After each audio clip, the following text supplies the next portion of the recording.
વડોદરા શહેરની કુલ 17 શાળાઓને ઈમેલ મારફતે બોમ્બથી ઉડાવી દેવાની ધમકી મળતા પોલીસ તંત્ર તાત્કાલિક સક્રિય બન્યું હતું. ટોલ ફ્રી નંબર 112 પર અને પોલીસ કંટ્રોલ રૂમમાં જાણ થતાં પોલીસ કમિશનર નરસિમ્હા કુમારના માર્ગદર્શન હેઠળ SOG, crime branch, cyber crime police station, BDDS તથા ડોગ સ્ક્વોડની ટીમને લોકલ પોલીસ સાથે સંકલન કરી તમામ શાળાઓમાં સઘન ચેકિંગ હાથ ધર્યું હતું.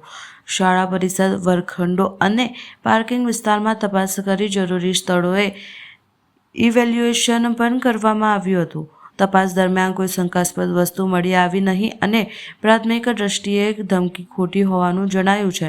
સાયબર ક્રાઇમ પોલીસ દ્વારા ઈમેલના ટેકનિકલ એનાલિસિસ અને IP ટ્રેસિંગની કાર્યવાહી શરૂ કરવામાં આવી છે. શહેરમાં કાયદો અને વ્યવસ્થા સંપૂર્ણ નિયંત્રણમાં હોવાનું પોલીસે જણાવ્યું હતું.